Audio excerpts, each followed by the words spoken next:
ಇನ್ನು ಅಲಂಕಾರ ಆಗಿದ್ದು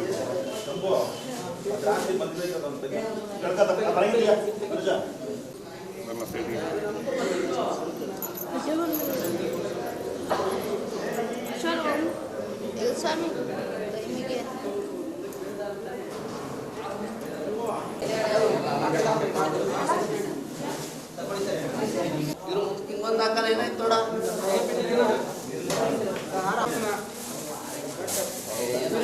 ಇದೊಂದು ಹಾಕಿದ್ರೆ ಸರಳ ಕಟ್ಟೆ ಇಲ್ಲ ಜಾಸ್ತಿ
ಪರಮ ಪೂಜ್ಯ ಶ್ರೀ ಶ್ರೀ ಶ್ರೀ ಶಿವಕುಮಾರ ಮಹಾಸ್ವಾಮಿಗಳವರ 117ನೆಯ ಜಯಂತ್ಯೋತ್ಸವ ಇವತ್ತು ನಡೀತಾ ಇದೆ.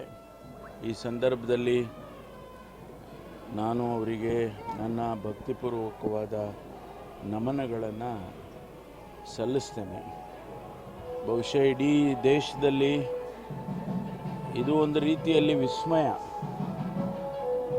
ಇಷ್ಟೊಂದು ಮಕ್ಕಳನ್ನು ಅವರಿಗೆ ಅನ್ನದಾಸೋಹ ಮಾಡಿ ವಿದ್ಯಾದಾನವನ್ನು ಮಾಡ್ತಕ್ಕಂಥ ಒಂದು ಪ್ರಯತ್ನ ಬಹುಶಃ ಇಡೀ ದೇಶದಲ್ಲಿ ಎಲ್ಲೂ ಕೂಡ ಆಗಿರಲಿಲ್ಲ. ಅನೇಕ ವರ್ಷಗಳಿಂದ ಸ್ವಾಮೀಜಿಯವರು ಅವರ ನಂಬಿಕೆ ಏನು ಅಂತೇಳಿದರೆ, ಬಹುಶಃ ಮಹಾತ್ಮ ಗಾಂಧೀಜಿಯವರು ಏನು ಹೇಳ್ತಾ ಇದ್ರು, ಈ ದೇಶದಲ್ಲಿ ಸಾಮಾನ್ಯ ಜನರು ಪ್ರಜ್ಞಾವಂತರಾಗಬೇಕು, ಆಗ ಅಭಿವೃದ್ಧಿ ಸುಲಭ ಆಗುತ್ತೆ ಅಂತ ಹೇಳುವಂಥ ಮಾತನ್ನು ಆಗಾಗ್ಗೆ ಸ್ವಾಮೀಜಿಯವರು ಗಾಂಧೀಜಿಯವರ ಮಾತನ್ನು ನೆನಪು ಮಾಡೋರು ನಮಗೆಲ್ಲ. ಆ ದೃಷ್ಟಿಯಲ್ಲಿ ಬಹುಶಃ ಅವರಿಗೆ ಮಕ್ಕಳಿಗೆ ಶಿಕ್ಷಣವನ್ನು ಕೊಡ್ತಕ್ಕಂಥದ್ದು ಬಹಳ ಮುಖ್ಯ ಅಂತೇಳಿ ಅವರಿಗೆ ಅನಿಸಿತ್ತು ಅಂತ ಕಾಣಿಸುತ್ತೆ. ಹಾಗಾಗಿ ಇಡೀ ರಾಜ್ಯದಲ್ಲಿ ಎಲ್ಲ ಭಾಗದಿಂದ ಬಡ ಮಕ್ಕಳು ಬಂದು ಇಲ್ಲಿ ವಿದ್ಯೆಯನ್ನು ಕಲಿತು ಅವರ ಜೀವನವನ್ನು ಕಟ್ಕೊಳ್ತಕ್ಕಂಥ ಒಂದು ಅವಕಾಶವನ್ನು ಸ್ವಾಮೀಜಿಯವರು ಕಲ್ಪಿಸಿಕೊಟ್ಟಿದ್ದಾರೆ. ಲಕ್ಷಾಂತರ ಮಕ್ಕಳು ಇವತ್ತು ಇಲ್ಲಿಂದ ವ್ಯಾಸಂಗ ಮಾಡಿ ಅವರ ಜೀವನವನ್ನು ಕಟ್ಕೊಂಡಿದ್ದಾರೆ. ಅನೇಕ ಜನ ಹೊರದೇಶದಲ್ಲಿ ಇದ್ದಾರೆ, ಅನೇಕ ಜನ ರಾಜ್ಯದಲ್ಲಿ ಮತ್ತು ರಾಷ್ಟ್ರದಲ್ಲಿ ಹಿರಿಯ ಅಧಿಕಾರಿಗಳಾಗಿದ್ದಾರೆ, ಒಳ್ಳೊಳ್ಳೆಯ ಪ್ರಾಚಾರ್ಯರುಗಳಾಗಿದ್ದಾರೆ. ಹಾಗಾಗಿ ಇದು ಒಂದು ಬಹಳ ದೊಡ್ಡ ಕೊಡುಗೆ ನಮ್ಮ ಇಡೀ ದೇಶದಲ್ಲಿ ಅಂಥೇಳಿ ನನಗೆ ಅನಿಸುತ್ತೆ. ನಾವೆಲ್ಲ ಭಾಳ ಭಕ್ತಿಯಿಂದ ಪ್ರಾಮಾಣಿಕವಾಗಿ ನಮ್ಮ ಸ್ವಾಮೀಜಿಯವರಿಗೆ ಅವರು ಮಾಡಿರ್ತಕ್ಕಂಥ ಈ ಅತಿ ದೊಡ್ಡ ಸಾಧನೆ ಅನ್ನೋದಕ್ಕಿಂತ ಅತಿ ದೊಡ್ಡ ಕೊಡುಗೆ ಸಮಾಜಕ್ಕೆ, ಅದನ್ನು ಒಂದು ರೀತಿಯಲ್ಲಿ ಅದನ್ನು ರೆಕಗ್ನೈಸ್ ಮಾಡಿ ಅವರಿಗೆ ಭಾರತ ರತ್ನ ಕೊಡಬೇಕು ಅಂತೇಳಿ ಭಾಳ ಒತ್ತಾಯ ಮಾಡಿದ್ದೆವು. ಕೇಂದ್ರ ಸರ್ಕಾರ ಯಾಕೋ ಏನೋ ಅವರು ಅದನ್ನು ಪರಿಗಣಿಸಿಲ್ಲ. ಹಾಗಾಗಿ ಈಗಲೂ ಕೂಡ ನಾನು ಒತ್ತಾಯ ಮಾಡ್ತೀನಿ, ಅವರಿಗೇನು ಭಾರತ ರತ್ನ ಬೇಕಿಲ್ಲ, ಸ್ವಾಮೀಜಿಯವರಿಗೇನು ಬೇಕಾಗಿಲ್ಲ. ಆದರೆ ನಮಗೆ ಅವರು ಮಾಡಿರ್ತಕ್ಕಂಥ ಈ ಒಂದು ಕೊಡುಗೆಗೆ ಒಂದು ರೆಕಗ್ನಿಷನ್ ಬೇಕಾಗ್ತದೆ ಅನ್ನುವಂಥ ದೃಷ್ಟಿಯಿಂದ ಕೇಂದ್ರ ಸರ್ಕಾರ ಈಗಲಾದರೂ ಕೂಡ ಅವರಿಗೆ ಭಾರತ ರತ್ನವನ್ನು ಪರಿಗಣಿಸಬೇಕು ಅಂತೇಳಿ ನಾನು ಒತ್ತಾಯ ಮಾಡ್ತೇನೆ. ಇಲ್ಲ, ರಾಜ್ಯ ಸರ್ಕಾರ ಈಗಾಗಲೇ ನಾವು ಹಿಂದೆ ರೆಕಮೆಂಡೇಶನ್ ಮಾಡಿತ್ತು, ಅದನ್ನೇ ಪರಿಗಣಿಸಿದರೆ ಸಾಕು. ಅವರಿಗೇನು ಕೇಂದ್ರ ಸರ್ಕಾರದವರಿಗೆ ಕೊಡಬೇಕು ಅಂಥೇಳಿ ಹೇಳುವಾಗ ಯಾವ ಅರ್ಜಿ ಬೇಕಾಗೋದಿಲ್ಲ, ಅವರಿಗೆ ಅದನ್ನು ಸರ್ಕಾರವೇ ರೆಕಗ್ನೈಸ್ ಮಾಡುವಂಥದ್ದು. ಹಾಗಾಗಿ ಕೇಂದ್ರ ಸರ್ಕಾರ ಈಗಾಗಲೇ ರಾಜ್ಯ ಸರ್ಕಾರ ಕಳಿಸಿದ್ರೂ ಕೂಡ ಅದನ್ನು ಪರಿಗಣಿಸಬೇಕು ಅಂತೇಳಿ ನಾನು ಒತ್ತಾಯ ಮಾಡ್ತೀನಿ.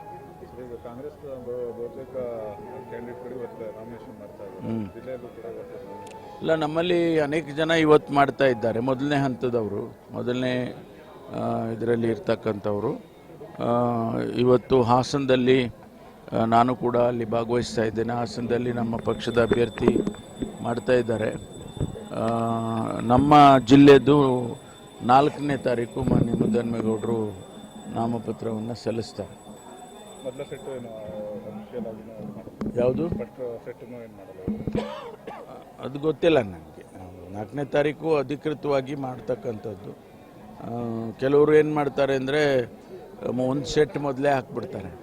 ಅವರು ಏನೋ ಇದೆಲ್ಲ ಟೈಮು ಅದು ಇದೆಲ್ಲ ಕೇಳಿಕೊಂಡು ಒಂದು ಸೆಟ್ ಹಾಕ್ತಾರೆ. ಆ ರೀತಿ ಏನು ಗೊತ್ತಿಲ್ಲ ನನಗೆ. ಮುದ್ದನ್ಮೇಗೌಡರು ಮಾಡ್ಬೋದೇನೋ. ಅವತ್ತು ನಾವೆಲ್ಲರೂ ಇರ್ತೇವೆ, ಜಿಲ್ಲೆಯವರೆಲ್ಲರೂ ಕೂಡ ಇರ್ತೇವೆ. ನಮ್ಮ ಅಧ್ಯಕ್ಷರು ಮತ್ತು ಮುಖ್ಯಮಂತ್ರಿಗಳು ಬರೋವಂಥದ್ದು ಇದೆ, ಇನ್ನೂ ಕನ್ಫರ್ಮೇಷನ್ ಆಗಿಲ್ಲ. ನಾವು ಅವರು ಬೇರೆ ಡೇಟುಗಳು ಕೂಡ ಕೊಡ್ತೀವಿ ಅಂತ ಹೇಳಿದ್ದಾರೆ. ಡೇಟ್ಗಳು ಇನ್ನೂ ಕನ್ಫರ್ಮ್ ಆಗಬೇಕು.